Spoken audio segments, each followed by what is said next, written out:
In today's video, we will show you how to use Venturz Analytics. With this, you can track website analytics, email analytics, and track custom events. Let's start by going to Venturz Analytics. Here, you'll find our analytics. At the top drop-down, you'll see different options to choose from and view their analytics. Let's start with the website.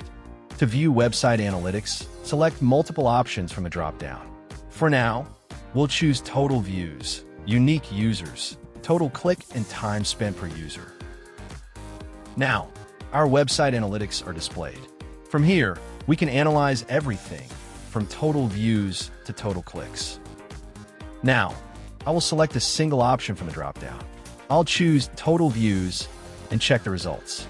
You will see the analytics for the specific options. At the bottom, you'll see an option where we can compare our data between specific dates. We just need to add the start and end dates, and it will show the analytics for the selected date range.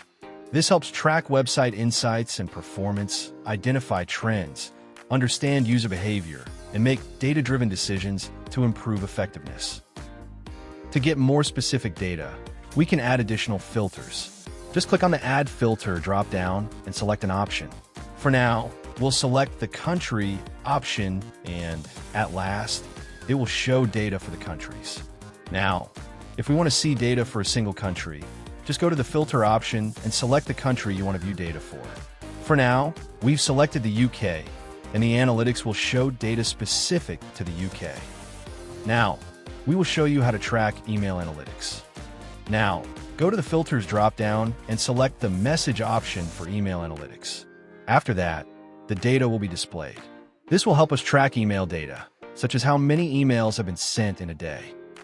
Now, we add another filter option to get more specific data. In this drop-down, there are many filters, but for now, we'll add the origin filter. And here is our analytics for origin. It will show the emails that have been sent from the system, inbox, or the campaign we launched.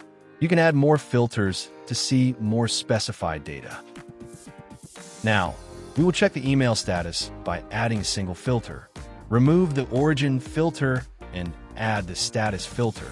This will allow us to see how many emails have been delivered, opened, and clicked. This analytics graph will help us analyze the emails by providing insights into key metrics like delivery rates, open rates, and click-through rates. We have another feature to compare analytics data from different dates to analyze key metrics.